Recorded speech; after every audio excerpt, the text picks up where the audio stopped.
myself again.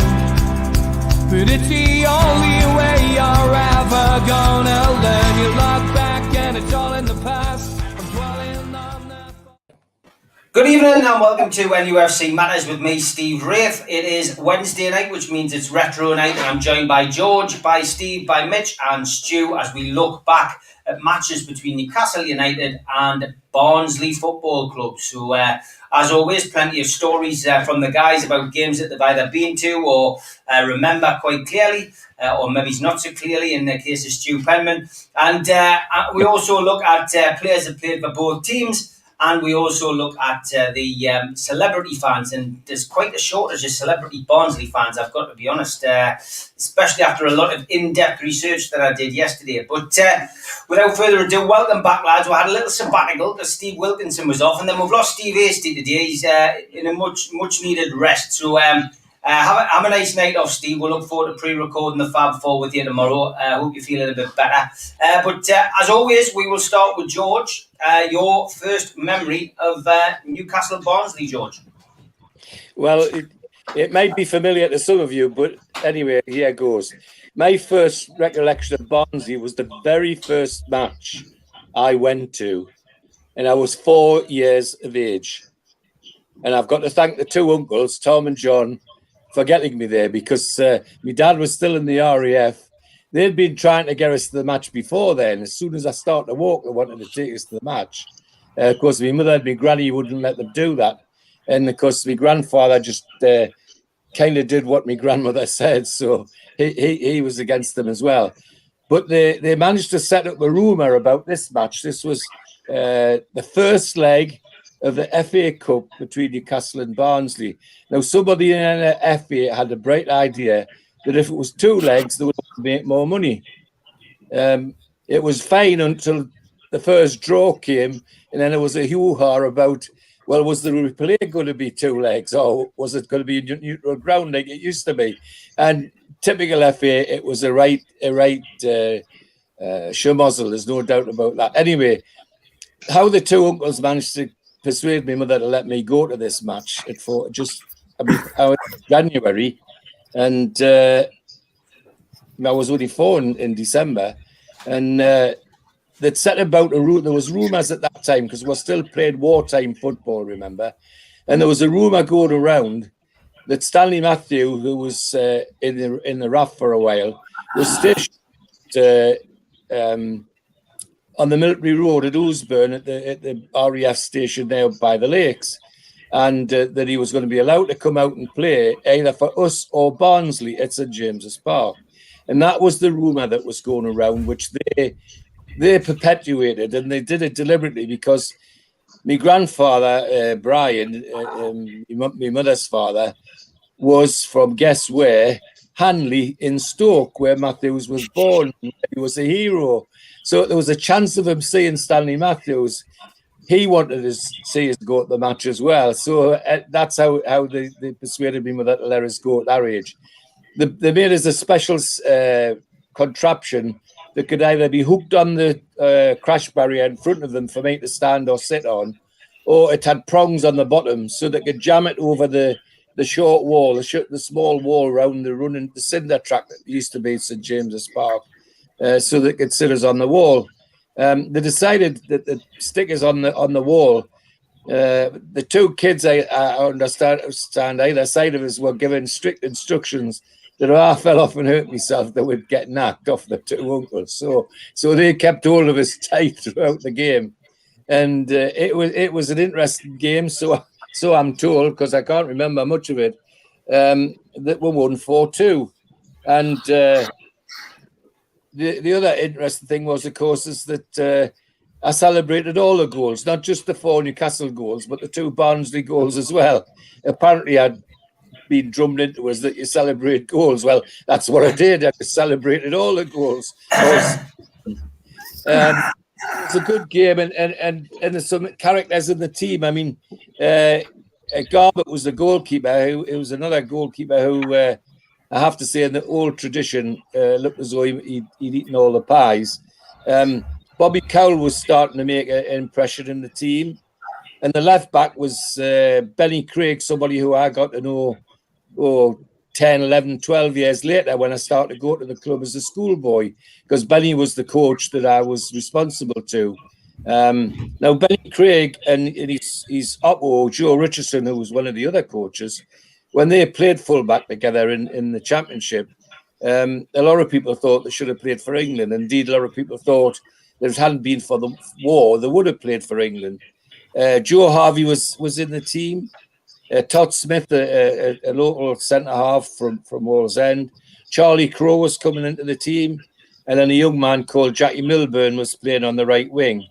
And in the centre of the attack, we had Roy Bentley, who was another good centre-forward, who eventually went to Chelsea and played for England. And Albert Stubbins, who went to Liverpool and played for England.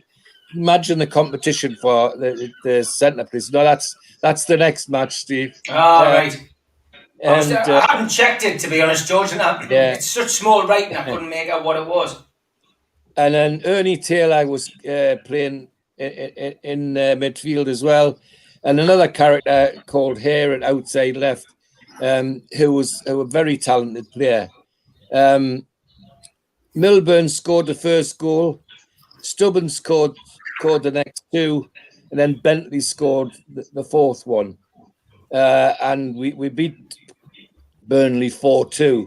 Now, typical of Newcastle, we went away the next week to play the second leg, and guess what? Lost it 3-0. So we got out of the cup, and knocked out of the cup by Barnsley on that occasion.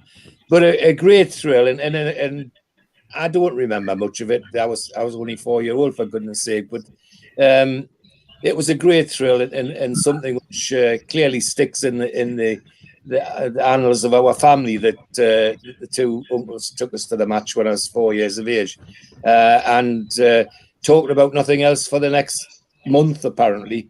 But it was great and a good memory, and the one which is my really first introduction to Barnsley and football. Brilliant stuff, George, as always. Okay, Steve, welcome back. Did you have a good holiday? Yes, nice break. I'm sure how important I am that you actually cancel the show when I'm off. But I managed Not to just watch once, twice. twice. Well, you would have. I managed to watch Denmark England when I was away. So just in the hotel bedroom, though, it wasn't anything flashy. So at least I saw the game. But very good. But yeah, yes, great to be back. And eventually we'll get Barnsley, because we were going to do it a while ago when in fact we did a tribute to Glenn Roder instead. So I think some of the research for Barnsley was done a while ago before they changed. But my first game, and it follows on in some ways from George's, has been quite a few firsts in this game. And the first, very much in line with George's, it was the first game of my godson, Robbie, who was 7 at the time, and it was his first match. And it was a victory in 1993, April 1993, when we won 6-0. So not a bad start for your first game. I think you probably thought things were going to be like that forever, but things were pretty good for the next few years anyway under Keegan. But I think the crowd was low at that time, because if you remember, the work was getting done on the Leazes end, and the new stand was getting built, so the capacity was only about 30,000. So there was about 29,000 in there. And I think what had actually happened is we had quite a few family tickets, and I think probably my dad or somebody couldn't go, and Robbie and his dad could go at the match. So it was a good game for him to see, and we got off to a great start, and quite a few of the first actually in the match itself. If you remember, in those days, the transfer deadline, it wasn't like now where you've got the window finishing at the end of August and in January. You used to be able to sign players right up till usually about the middle of March, so you could sign any time during the season. And the team that we sort of put together was ready to go into the Premier League. We're pretty certain that we're going up at that stage. And some reinforcements came in March. Two in particular: Andy Cole, paid 175,000 from Bristol City. And Scott Sellers was amongst the other players, and actually they both scored in this game. But the game started with a hat-trick from Andy Cole. The first 3 goals were scored by him, and it was what you call a perfect hat-trick. If everybody knows a perfect hat-trick, the first goal was a pass from Barry Venison, who was playing right back, It felt Andy Cole, and he very fast dribbling and control that he used to have in the box. You might remember that was one of his qualities, that his speed and his close control, and he rifled in with his left foot into the bottom corner. Just before half time, second goal again, a pass through into Andy Cole inside the box. He laid it out to Gary Kelly who was just outside the box on the right side. Perfect chip from him, and Andy Cole went just inside the penalty into the 6-yard box and headed in to make it 2-0 half time. And some of the passing that was going on was fantastic. It was very much a party atmosphere, and things were looking good, and the flow and the fast paced counter attacking. We see the counter attacking now, but this was all fast paced, and it was really a style of Keegan's play that went on for years to come. Straight after half time, went 3-0 up, and it was Andy Cole's third goal. This time across from the left hand side, the right wing from Rob Lee. Andy took it down just out inside but it was 8 yards out, swiveled and stuck it in with his right foot, so completing the perfect hat trick. His first hat trick for the club, and was many more. I can't remember how many, but he obviously got another one that season in the final game against Leicester, and went on to score 12 goals in the 12 games that he played up to the end of that season. So we're really looking forward to what he was going to do in the Premier League, and he certainly didn't let us down, as we well remember. The game finished, though. The next goal, I think, was probably the best goal of the game, and it was from Lee Clark, who at that stage was in his playing his best football, and I think he always linked well with Andy Cole. But this time was a solo goal from him, made from a clearance from the back, pass forward from I can't remember who it was, put the ball forward, and I think it was Steve Howie picked it up just outside the area. Lee Clark picked it up just inside the Barnsley half, sped away, very close control, just got it just outside the penalty area. It used to be called Jigsaw, if you remember, so he managed to remember that and not get into the penalty area. So he shot in left footed just outside the box, 4-0. The fifth goal was one scored by, it was actually another first, because it also at the beginning of the season when they managed to avoid that dreaded relegation that we've talked about in the past with the game against Leicester. We've featured that quite often.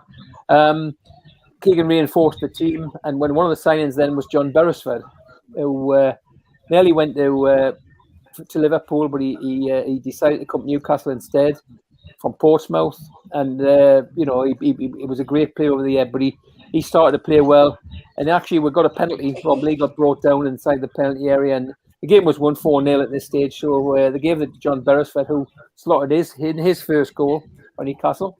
And he scored some other memorable ones. I remember two particularly in the Champions League when we played in that, when he scored a couple of goals away to Kiev. And then they finished the game off, another first, this time across from the left wing, this time from David Kelly. And Scott Sellers stole inside the box to volley in from just about 6 or 7 yards out, make it 6-0. Great victory, just to cement the fact that we're on our way up to the Premier League, and a very memorable day for all of us, and particularly me godson Robbie on his first game. So that's my first match. Great stuff. Good recollections. And on to you, Neil. Good evening. Evening. How are you doing? Very good, mate. Very good. I thought you were channeling your inner Ray Winston tonight, but I see you've opted for a casual look rather. Went with a t-shirt in the end, yeah. Very good. Hope you're enjoying your holiday, mate. Give us your first Barnsley story. Not bad. 15 floors up on a hotel on the Palm. It's quite pleasant, really. Nice. First Barnsley recollections. It's the 1989-90 season, the 3rd of March. And at the time, we were sort of still coming back into the playoff positions. But I think we were in the middle of something like a 6 or 7 game unbeaten run. Barnsley at the time were second bottom. They were awful. And unlike, whenever I think of Barnsley come to Newcastle, I always think of a team that wants to fight. And this was a Barnsley team that just didn't. It came with a white flag. After about 12 minutes, another rare goal from John Anderson. Corner had come in, and it ping-ponged around the box, and he was there to volley it in. And I think Ando only scores volleys. I think if you look at all of his goals, they're all screamers from somewhere from 20 to 8 yards in, and they're all absolute pearlers of volleys. And that was one of them. Second goal came about 10 minutes later. Kevin Scott headed home. Brockett played a corner across, and the ball sort of again come out wide to Roy Aiken, who played a lovely 1-2 with Kevin Dillon. And the cross was just there to be put in, and that's what Scott, because he'd stayed up from the corner, Julie did. And the thing I realised about this team that eventually didn't go up in the playoffs was when they played good football, they really played good football. You know, when I've been doing researching for this show, and you look at the games on YouTube, by God, when these put passes together, they really did. And again, another fantastic goal on the half hour. Mark McGee played a wonderful ball to split the defence, and to carry on with the theme of firsts, it was Roy Aiken's first goal with an absolutely beautiful finish under the keeper. And then, typical Newcastle, just when everything looks easy, we'll make it hard for themselves by giving a goal away out of nothing to Barnsley. Just before the half-time, a certain follicularly challenged Steve Agnew, if anybody knows that name, got one back out of nothing. He picked the ball up in the midfield after an errant pass and slotted it home. The second half was actually all about John Gallagher. Come on as a substitute at half-time for Wayne Faraday. And you know, when a player does everything but score, poor lad should have had a hat-trick. He hit the post, he hit the bar, played magnificently. And the fourth came actually after a run from him, and he put the ball into the box. And Paul Futcher, again, another very long associated name with Barnsley, I think everybody would know. Did a handball, that would have been a great save. And these days would have accompanied with a red card. At the time, it just accompanied with a wag of the finger off the referee, if I remember right. Mark McGee wrapped it up 4-1, and then it was just the last half hour of the game was all about John Gallagher trying his best to score and not succeeding. Well, that's my first game. Again, like I say, that team, the more I've researched for this show, the more frustrated I've got about that season that ended up with playoff defeat. You know, it could have done so much more. So frustrating. Yeah, one of those frustrating seasons, certainly, and typical of Newcastle's luck. Something that just gets invented, the playoffs, and Newcastle end up being the victim of it in rather unfair circumstances. But Stu, over to you for your first Barnsley story.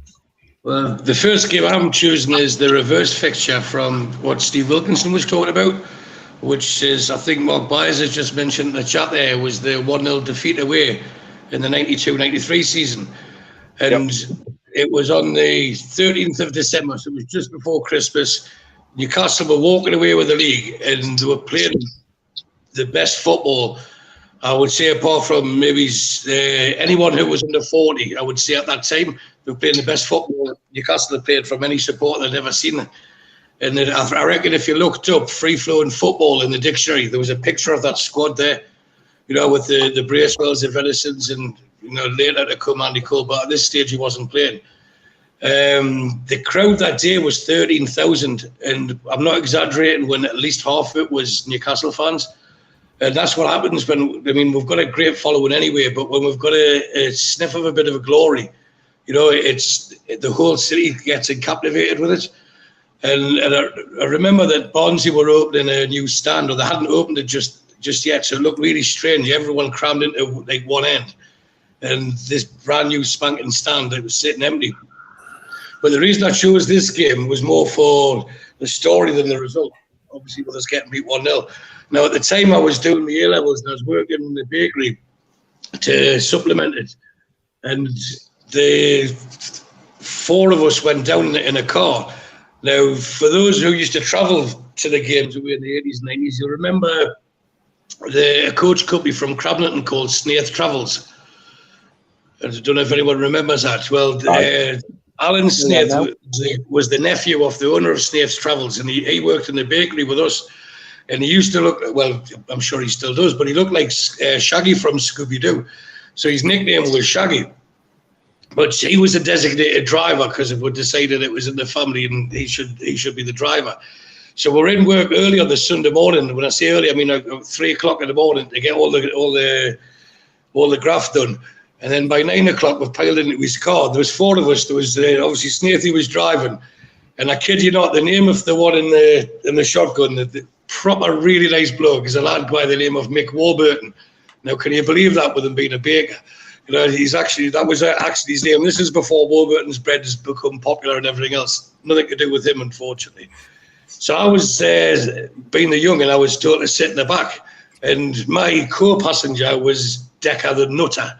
And he is a nutter, by no stretch of the imagination. Proper top nice man, but he's if we keep the bakery jokes going, you know, he's a few rolls short of the trade sort of thing, a few slices short of a loaf, but nice with it, if you can be such a thing. So we're going down. We're left at 9 o'clock in the morning, and the cans were open. We're all drinking. Shaggy's not happy because we're all enjoying ourselves and, you know, drinking away. Now, for those who'd been to Barnsley away, where the away fans parked, or where the team buses or the buses used to park, was behind where the away end was. But behind that, there was a big embankment, which led up to like a hospital car park or a college car park or something. So we managed to park there. And just as we're getting out of the car, the teams have come out. And, you know, you can hear the Newcastle fans, and, you know, you just want to get in there as soon as you can.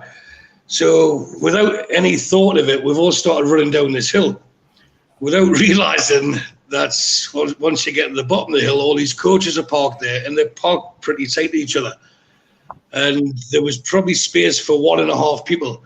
Now, Snathy being the Shaggy lookalike, he was quite safe. You know, he's thin enough, he'll get through, no problem. And he had the longer legs, and he was in the front of the queue, which left 3 of us behind him. And as we're trying to funnel into this, and you can't stop yourself, you know, once you start going down a gradient like that, you can't stop yourself. Well, unfortunately for me, I was on the left-hand side, and I'm trying to squeeze through, and my wrist has just hit the side of this coach, and you could hear a crack. I knew I'd snap my wrist, like. And so when Newcastle, everyone's cheering, and my hand was just flopping like that, you know, and the pain, but thankfully the amount of alcohol we had on the way down had numbed it temporarily. So with the game itself, we ended up getting beat 1-0, sloppy defending, a goal. It was like no one wanted to defend it. It was just after half-time. But, you know, it was one of those games you go and I can't remember how many points clear we are. We knew we were getting promoted and you're going to have hiccups. You can't win every game, etc., etc. But most fans took it. The atmosphere was brilliant. You know, all the old songs that we're all familiar with were getting sung. And then we get back in the car on the way up, and I'm sitting in the back smoking. And now Snaith travels the electric window on his car, his brand new car. He's bragging about with his electric windows. It decided not to work, so it was stuck halfway down. So the Decker the Nutter had this, I wouldn't say a nervous disposition, I would say a psychotic disposition, where when he talks to you, he's going to like thump your leg or thump you. And I'm sitting on the side of him, and where he kept hitting us, it was where my broken wrist was. At the time, I didn't know it was broken, but I knew it was sore. And I was like, Derek, you're going to have to stop this, man. He's like, well, put your window up. I'm dumbing the conversation down, obviously. And I said, I can't put the window up because it's broken. And he kept trying to jump over us to put this window up, like looking for the thing that winds it up. And I said, it's an electric window. So it was quite a very cold trip back. Quite a tense trip back. We'd run out of cans, and I got dropped off at the RVI and ended up getting home a lot later than I should have done.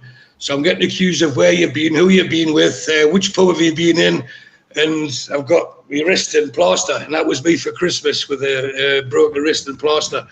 So happy days, I suppose, if you look back, there were happy days now, but not at the time, you know, it was a bit, but that was my first experience of Barnsley, just this embankment.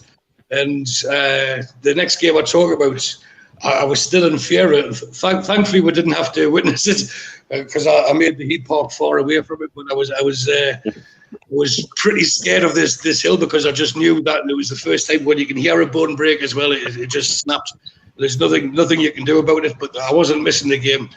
And once, I mean, I didn't have to research 2 games because both of them stick out in memory for that reason. The next game I'll explain. But I did look at the game on YouTube to try and remember the goal, and what I seen, as I mentioned before, with the crowd being empty on one side, and how packed it was behind the ground. I just, it was one of those. I think I missed maybe one away game all season that year. So that was the season we were getting promoted, and the world was good with Newcastle United. I came away from that same game whinging that I'd ruined a new pair of campers on that very bank. I don't feel so bad now. Brilliant stuff. I think everybody remembers the bank. I think everybody remembers the bank that we were on back in the day down at Barnsley, and it's ruined many a pair of good trainers. Big shout out to our sponsors, as always, Spider VPN, who've been with us for quite a few months now. For all your internet security, simply Google Spider VPN, and they are the boys to trust. They can help you with your protecting your passwords, protecting everything on your computer. So Google Spider VPN, and they will be at the top of that Google search list. Also, a big thank you to skipsandbins.com. Telephone 0800 25 45 25 3. Email inquiries at skipsandbins.com. Website www.skipsandbins.com. Easy contract free and pay as you go waste collection. Big thanks to them as well. And to qtechshop.co.uk, the makers of pool tables and snooker tables in Wallsend, Newcastle. And also the people who run our website, NUFCmatters.com. Big shout out to John for launching his new brands as well, just for the summer. London Calling t-shirts, which include Rob Lee and Sir Les Ferdinand. And of course the Over the Wall t-shirt with Ryan Taylor. £15 for your t-shirt plus package and postage. Also got a Saturday's Kids t-shirt with the likes of Steve Howie, Lee Clark and Steve Watson on. Something a little bit different for those summer nights ahead. And also big thanks to John at Jab Signature for making all of our flyers. Don't forget that the Matchday Bucket is still in operation throughout the summer, raising money for the food bank, nufcfansfoodbank.co.uk. Simply drop some money into the bucket virtually, and you will go into the raffle to win the watch. And this is a one-off watch which has been donated by John from QTech, who is running the pool night on the 6th of August, a 24-hour charity pool night in aid of the food bank at Spotlight in Newcastle. I'm sure Steve Hasty will give us an update on Friday's Fab 4 about that, with that date creeping ever sooner. And don't forget, I am back tomorrow night, 6 o'clock till 7. Super Mac and Gibbo will join me as we look back on the last 7 days at Newcastle United. And if you are a first-time visitor to the channel, please subscribe. 100 more subscribers we've had this week, so big thank you so far. Click the Newcastle Legends logo in the bottom right-hand corner, and that's it. You subscribe for free. 7 nights a week, we give free content all about Newcastle United. Usually some other documentaries and interviews on the channel as well. Hit the thumb up to like the video tonight. That does us a big favour. Click share it to your social media, and drop into the comments box if you want to ask a question on screen or just simply chat with like-minded Newcastle fans. Okay, George, back to you when I have 2 photographs primed and ready, George. Yeah, okay. There's a long preamble to my second match. And why change the habit of a lifetime for this show, George? And it goes back to school days. Can you put the photograph up first, Steve, please? Yep, go on. I presume it's the one of the team, George. Yes. Okay, bear with us. Here we go. Now, that's the Northumberland team that played Yorkshire at Blythe Spartans in 1957. And you remember I told you about going to Burnley with Charlie Ferguson. Well, people wondered why Burnley had so many Geordies. Well, this photograph gives you a good example. On the left of the photograph, people should recognise Sess Irwin, who went on to play many years for Sunderland. And then Brian Johnson's next to him, a Newcastle boy. Jimmy Richardson. Now, Jimmy Richardson used to be called, his nickname amongst the kids was Chinky Richardson. And his mother hated it. He hated it. I mean, he wasn't even Chinese, but Chinky Richardson was his nickname. Well, he went to Burnley as well. I went to Burnley. Tommy Spratt in the suit, he went to Burnley. Stuart Buchanan sorry, a young from West Tyne, and at the other end, the other winger was from West Tyne. They both went to Burnley and stored at Stuart Buchanan. So you can manage out of that lot, just that lot there. Burnley were taking this lot and take them away for weeks, sometimes longer than that, to try and persuade them to join the club. Tommy Spratt is in his suit because during the first half of this match, Tommy Spratt's father signed him up for Manchester United, who sent assistant manager Jimmy Murphy, Matt Busby's assistant manager Jimmy Murphy, to Blythe to sign Tommy Spratt. And that was insisted at half time that Tommy came off. That's the Blythe Spartans' first team strips that were allowed away, and it was quite a thrill for most of the lads. However, can we go to the programme now, Steve, please? Now that's the two teams on the programme, but if you look closely in the Yorkshire team, there are lots of lads from Barnsley, 4 or 5 from Yorkshire. Well, Barnsley was the schoolboy team of that era. They used to win the school shield nearly every year. In fact, they won the school shield this particular year. And 3 of them, Eric Brooks, and Harvey, and Bristow, the other Barnsley lad, they all turned up at Burnley as well when we were all there. And when we played this game, it was like a get-together of ex-Burnley holiday makers. You know, we all knew each other in the fact that we're playing in this team because we've met each other in Burnley. Now, I got on well with Brookie because I roomed with him at Burnley, and he was a remarkable footballer. He was in the England team, as was the centre-half of Yorkshire team, Tom Wood. And Brookie was only 14. He was a year behind us. You know the stupid issue about ages for school, if you're born in August, September, etc. Well, if Brookie stayed at school, he could have another full year in the Yorkshire team and another full year in the England team. Anyway, I got to know Brookie quite well. And he was supposedly going off to Leeds with Wood, and they were going to be stars of the future at Leeds. Don't know what happened to Wood, but Brookie decided to change his mind.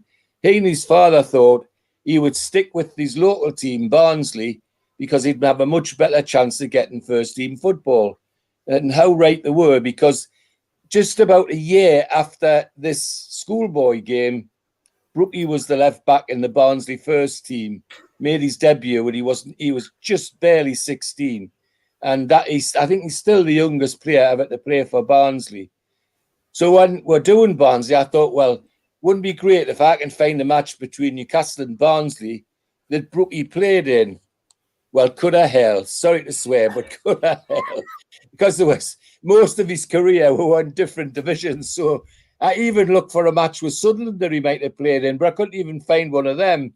So I'm afraid me idea of getting Brookie involved in a match with Newcastle United, for my memory's sake, was impossible. So I had to give that one a miss. So I turned to the League Cup second leg in September 1994. It's at James's Park. So, thanks, Steve. That's the end of the photographs. I did say it was quite a preamble, but I was determined to find a match that Brookie was in. And we're just in different divisions the whole bloody time. Couldn't find them. Anyway, not even a Sunderland match. So I went to the League Cup second leg, 21st of September 1994. We won the first leg 1-0. And the Barnsley team that night, that way it was a Wednesday night, actually gave a good game. It was first 20 minutes, you'd think they were the home team. And I mean, our team was no slouchers. I mean, this is our team. Pav, Hottiger, Beresford, Peacock, Howie, Albert, Sellers, Lee, Fox, Cole and Beardsley, with Watson and Matthews as the subs. I mean, that team should have walked across Barnsley, but they didn't. Barnsley were very, very well organised. And of course, that Barnsley, our manager was KK, of course. But Barnsley manager was Dave Wilson, who was a player manager, and he obviously had done a lot of work at organising them how to combat Newcastle's play. And lo and behold, in 20 minutes, they went 1-up. And guess who scored the goal? Neil Redfern, of course, who became one of our coaching staff many years later. And they held on, but gradually Newcastle wore them down.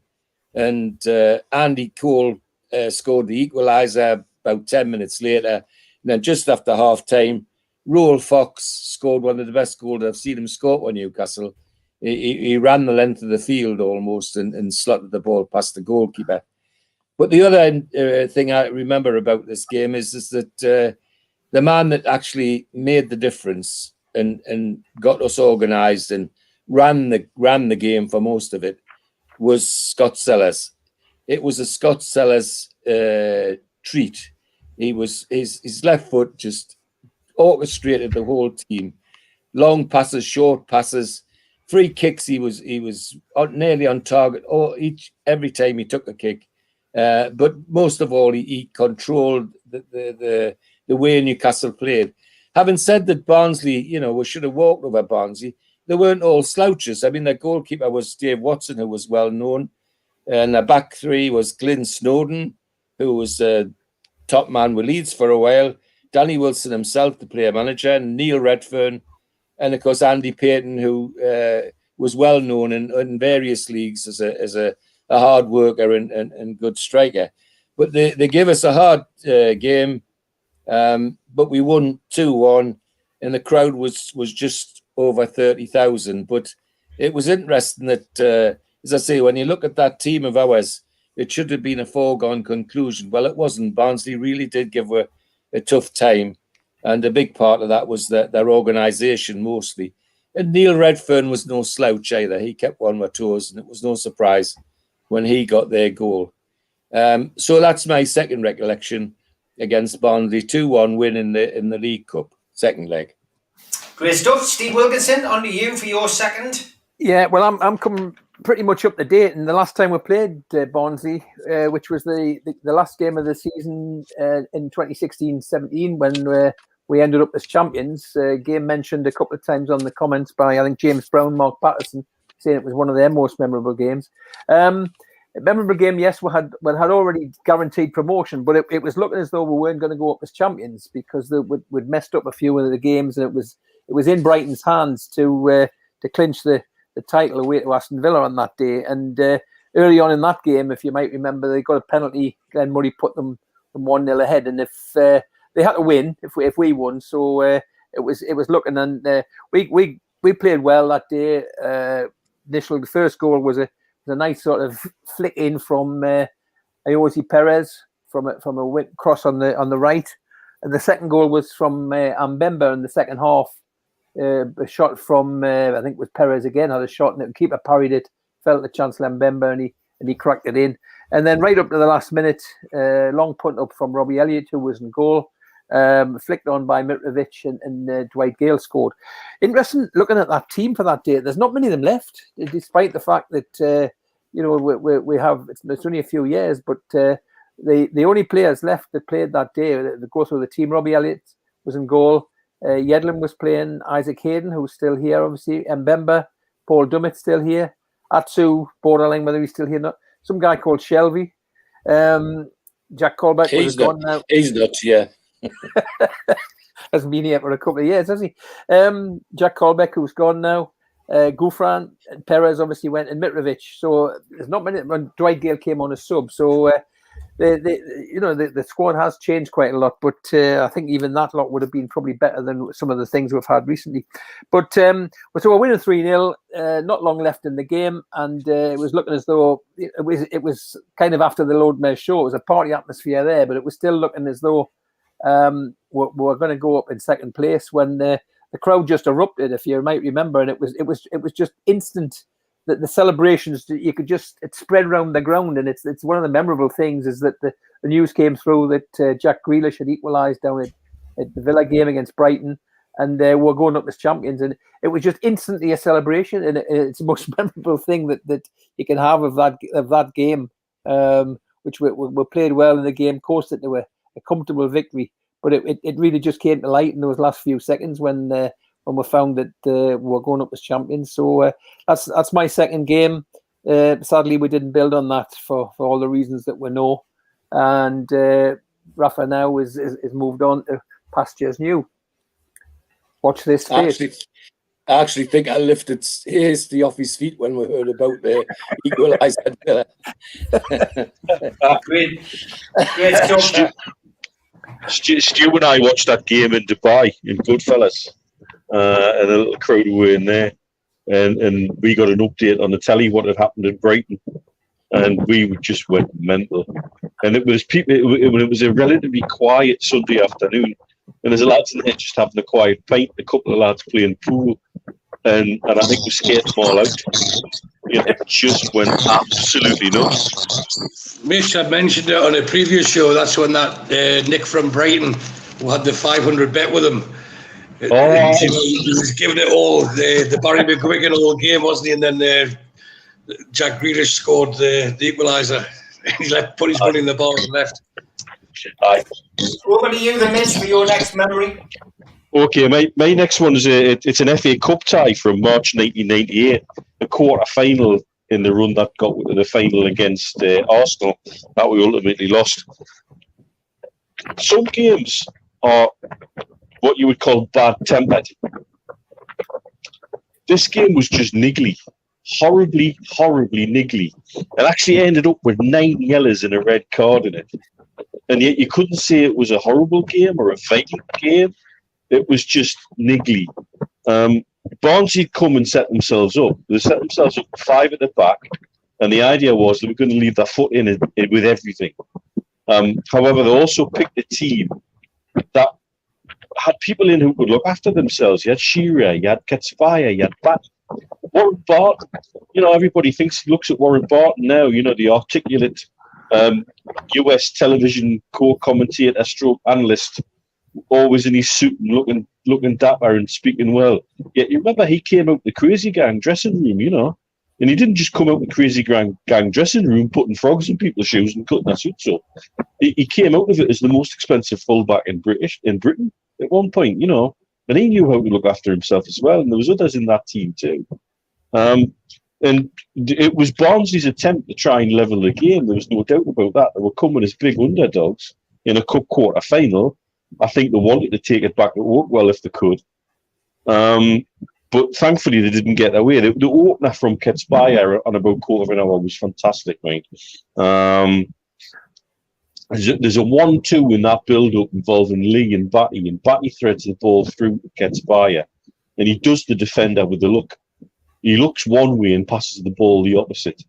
And again, when we're doing research and you look at the games and try and jog your memory a bit, something I missed on the day it reflects on Batty's got this reputation of being just a ball winner and a bit of a water carrier in the centre mid. But actually that lad would play football. And he knew what he was doing with the football. And if you look at that goal, the ball he plays to put Ketspire in on goal, he just does the defender with a look. It's not pace, it's not skill, it's not deftly nutmegging him and what have you. He looks one way, passes it totally the opposite. The defender's dead, and Ketspire finished it beautifully. Then on 27 minutes we got the second, which you think should have wrapped it up. Great ball from Rob Lee, opened up their back three. Kenneth Anderson, there's a name to conjure with. Came through and did what he did best, hit the keeper. But thankfully, Gary Speed was on hand to slot it home past the keeper once he'd done his best to miss the chance. 2-0, and you think we'd cruise. But then I think we got dragged into their niggles and their little spiky, horrible tackles, and we started to exchange a few with them, and that was when the yellow cards started to mount up for both sides. I think we actually ended up with 5 yellows and then 4 and a red in the end. It was just, like I said, not a horrible game or a brutal game or a battle. It was just niggly. The changing point, though, and again, we talk about things that Newcastle seem to do repeatedly. And on 57 minutes, they brought on Georgi Hristov, the Bulgarian striker, and they changed their formation, and we just didn't react to it. And within 60 seconds, we were back to 2-1. I think it was an exchange between Little and Sheridan did this wonderful dummy that left Liddell a relatively easy finish. But, it should have been so much easier than that. But we'd been dragged into a kicking match by then. But the game changed for good.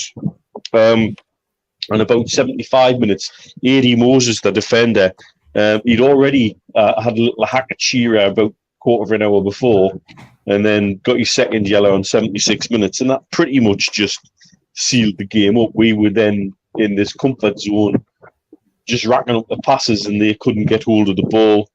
But then Batty wrapped it up on 90 minutes after a great ball by Bob Lee. Put him into the left-hand corner of the box, and he finished it with his left foot. And again, something else about Batty. He played that beautiful pass with his right foot and finished that goal with his left foot. So much more to David Batty than people realise. And that was the game. If you want to look about what David Batty's about, because that was the game he did everything. He had a little bit of the kick. He had a little bit of battle. He set up a wonderful goal, and he scored a good goal for himself as well. And that set him up for the semi-final, which I think we've already talked about on the show, that particular semi. But, to get a home draw against Barnsley at that stage was a gift. But to be fair to Barnsley, they came with a plan, and it nearly worked for them. Because it was just the weirdest game. You couldn't say it was a dirty game. You couldn't say it was a battle and everybody left with broken noses and things like that. It's just horrible. Yeah, good stuff, mate. Okay, Stu, on to you. Well, unlike Mitch, I'm not going to talk about semis. I'm going to talk about the next game. The first game I talked about was on the 13th of December 1992. The next game was the 12th of December 2009. So now you're on 17 years to the day difference. And typically Newcastle, not much has changed, but everything had changed. Once again, we're in the second tier of the league. Once again, we're top of the league and we're coasting ourselves to promotion. Once again, we've got a team that's too good enough for that league. So that's what hadn't changed. What had changed is the first time round under Keegan and Sir John Hall, etc. There was a belief, there was, I think, a knowingness that we were going to go on to greater things. Yet the next time round with Chris Hewton, etc., and the squad that we had, we knew we were too good enough for that league, but we knew we had an owner that wasn't going to invest in us sufficient enough for us to challenge like we did last time. So it was like one of those, like, enjoy this tour of the championship, where you're winning and you've got the feel-good factor and you're seeing grounds that some people hadn't seen before.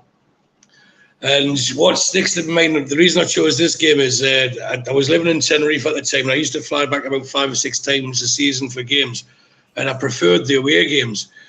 But this one, again, just before Christmas, the way I used to do it was come back for 2 weeks, have first week in Newcastle, the second week with the ex-wife, or wasn't the ex-wife at the time, I suppose, but with her family, then fly back to Tenerife for New Year.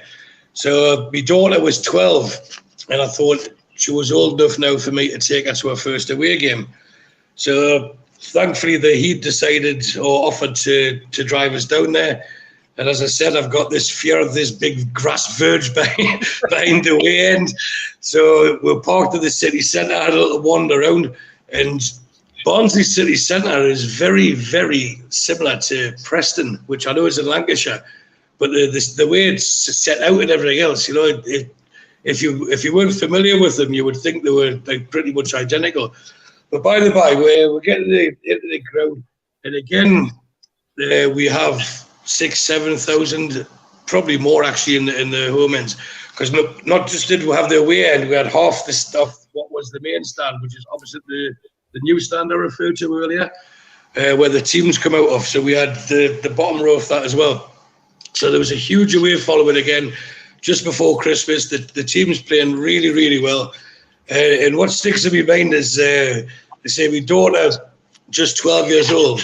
And so as a father, you know yourself with girls that you have to be extra protective. You're covering them.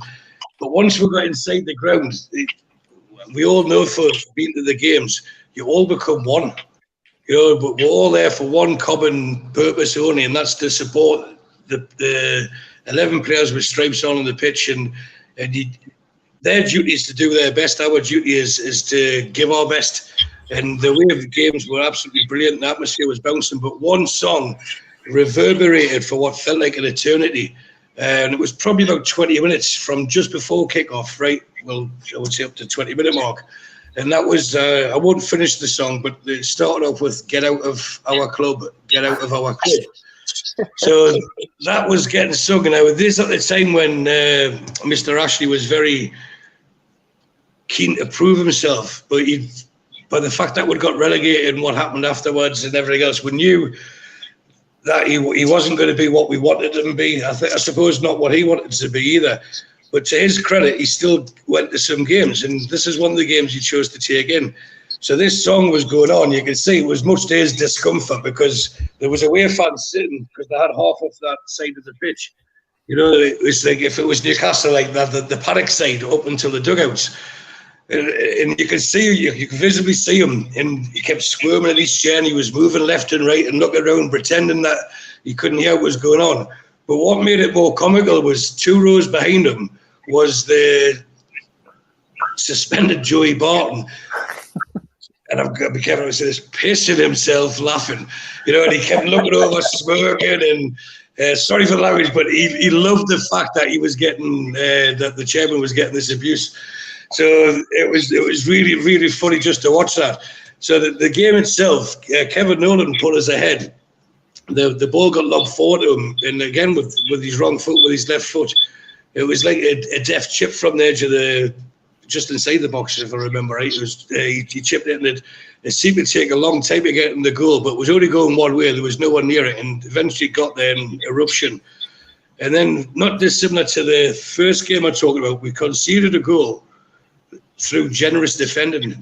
This chip come over, and it seems to be like, look, you get it, you clear it. No, after you, sir. And then someone from Barnsley just come in and rifle it in the roof of the net. But again, we're top of the league. We know we've had a belief that we were going to win. And Andy Carroll put in probably one of his best leaps to create a goal. I know he scored many with his head scoring goals, but he jumped and he was hanging in the air, it seemed like, for about 3 seconds. And he knocks the ball through to hardly the prolific Marlon Harewood, who again just lobbed the ball over the keeper really, really cutely. And that was in front of us, and we went crazy. Everyone celebrated, and then we conceded a goal later on.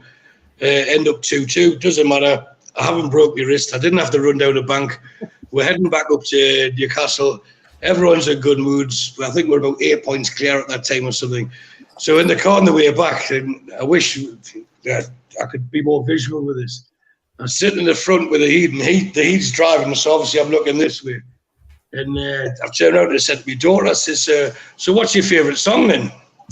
Fully believing or thinking she's going to say the Mike Ashley song, which I told the fans were singing, "Get Out of Our Club, You Are a Chancer." And that's what I'd convinced my 12-year-old that everyone was saying. She's clearly not deaf, but, I was trying my best to convince her that's what's being said. So I thought she was going to tell me this was her favourite song. And she says, well, the best song I like is the one that Gary, who's the Heat, told me the words to when you were getting the drinks. I went, what song's that? And she went, the Collicini song. And she started singing it. So I was having a bit of a meltdown. So I've looked at the Heat, and he's driving, his eyes just come like saucers, and he just looks straight ahead. And he's like, I can't believe you crossed this up to your dad. I was like, what are you doing teaching a 12-year-old girl songs like that? And he was just laughing anyway. So when we talked about in the chat that we were going to mention Barnsley, these were their first 2 games that sprung to mind. But as I said, it was good times. We got promoted. We won most games that season. Well, we won a lot more than we lost. We're heading back up home, and we're top of the league for Christmas again. So happy days indeed. Great stuff, great memories, guys, as always, and thanks for sharing them with me and the viewers. I just want to get a quick plug in for the talking that I'm doing with Liam Kennedy, which will be at Bobix in Jesmond, which is the old Punch Bowl, Thursday the 5th of August, and that is a 7:30 start. And tickets are available from www.bobix.com. Ticket prices at £10, with all proceeds going to Newcastle's West End Food Bank. I'll be there, Liam, of course, Steve Hasty, and I'm sure there'll be a few other faces from NUFC Matters who will be making that journey across. So I will unmute the lads because there's a little bit of noise coming from fans and all sorts out in the Middle East. But before we go with the celebrity Barnsley fans, as I said at the top of the programme, there's not many, but in no particular order, here we go. Ian Kelsey. Ian Kelsey. Ian Kelsey, of course, the actor who appeared in Coronation Street and in Emmerdale. Dickie Bird. Dickie Bird. Dickie Bird, God bless him, was a big Barnsley fan. Barney. Michael Parkinson, Sir Michael Parkinson. And last, Darren Goff. cricketer Darren Goff. So that completes the celebs. On to the players. One of the Robledo brothers. George Robledo, yes. George. Steve Wraith. It's like looking like you did someone's ball that suits you. It's not Steve Wraith. Oh, that's a good one, that.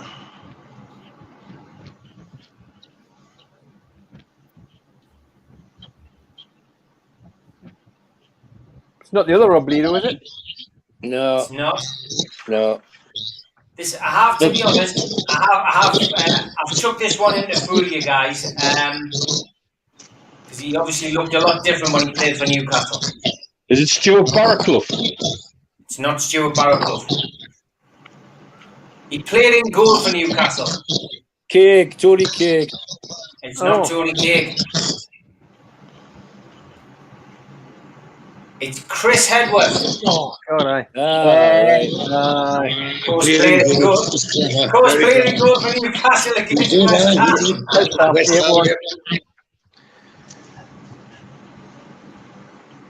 that John Henry? John Henry, yeah. No. No. Looks like Herman Munster.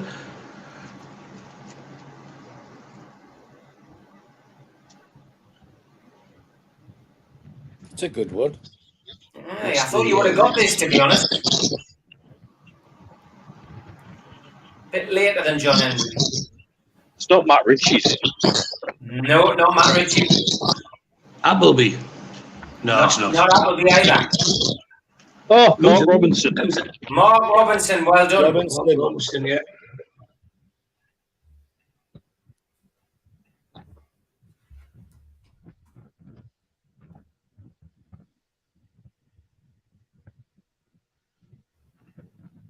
Any ideas? No. I was going to say Ian Rush to start with, but clearly not. Very like Ian Rush, but not Ian Rush, no. Okay, I'll have to hurry this lad. Nah. Joe Joyce. All right. Coach at Newcastle. Neil Redfern. Redfern, correct? Yeah. Pat Howard. That's Barraclough. That's how it. Pat Howard. That's John Henry. That's John Henry. John Henry. Agnew. That's Agnew. Steve Agnew with a bit of hair.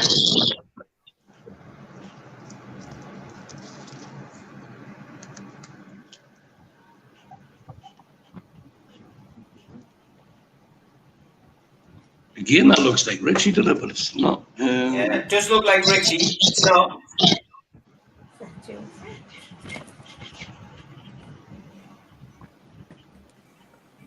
I've just guessed Appleby again, but it's not.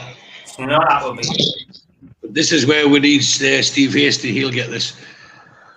Aye. That that is John Beresford. Never. No way. Never. John Beresford, yeah. You can see when you look at it when you look at it a bit closer, you can probably see it. But yeah, John Beresford. Third time lucky Stu. Appleby. Hey! Marlon Hill. And Marlon Harewood completes the players tonight, so I might not have got past the lads with the celebrities, but I did with a couple of the players. Okay, have we got a 1 to 11, lads? George? Yeah, right. 1 to 11. Tony Craig is the goalkeeper. John Beresford, Peter Ramage. 4 is Matt Appleby. 5, Pat Howard. 6, Ted Robledo. 7, Stuart Barraclough. 8, Michael Chopra. 9, I decided to go with Adam Armstrong. 10, George Robledo. And 11, Ivan Tomey. Okay, great stuff. Steve? Well, a bit of a struggle because it took ages to find a goalie. Then I found Tony Craig, who never played for us, but he did play a couple of times for Barnsley on loan. Back 4, Peter Ramage, Pat Howard, Chris Hedworth, John Beresford. Midfield, I had Stu Barraclough, John Hendry, and so that's what 4-2. And then I had I put the other Robledo. Is it Ed Robledo, who I think was midfield player? Ted, Then up front, I put Barry Thomas, who scored in the first game I ever went to. Going back to the theme of George at the beginning, Ivan Toney and George Robledo. And Okay, I put manager. Can I say the manager? Go for Jim Miley. Jim Miley. Manager of Barnsley, but never managed us. But he was the nearest. I wouldn't want to pick Agnew as manager. Okay, well, good stuff. I chose Redfern as manager. Sorry, I didn't give you the manager. Was Redfern. Yeah. Okay, Mitch. Again, Craig, keeper. Back 4, Ramage, Beresford, Howard and Hedworth. Midfield of Barraclough, Matty Appleby and Ted Robledo. George Robledo, Tony Cunningham and Ivan Toney up front. And again, I had Jim Ailey as manager. Okay, great stuff. And Stu? Well, pretty much similar. Tony Craig in goal, Ramage and Bez as full-backs, Pat Howard and Chris Hedworth as centre-halves. 2 in midfield, I had Barraclough and Matty Appleby. I had to get them in eventually. Then front 4 was John Hendry, George Robledo, Marlon Harewood, and because I did the dream team with the best teams, and then I put a Scottish team out, and then I've been asked to do an Irish one, I thought I'd better put someone in who would clearly make the worst one, and I put Tony Cunningham in up front as well, because he never gets mentioned. So bless Tony Cunningham, he was the number 9. I hadn't heard of Jim Ailey, so I put Redfern as the manager. Great stuff, great show as always, lads. Fantastic memories, some great stories, and big thanks for joining us. Don't forget, Burton will be away Friday the 30th of July. Shambles Travels is now taking bookings 07791417779. Just speak to Amanda and she can book you a place on the bus. I'm back tomorrow night with Supermac and with Gibbo.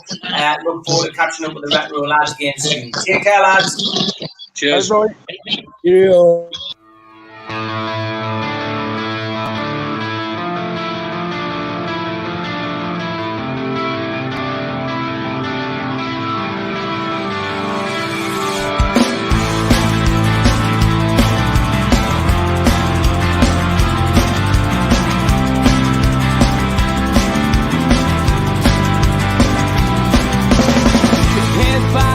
Critics attack. It feels like I've been talking to myself again, but it's the only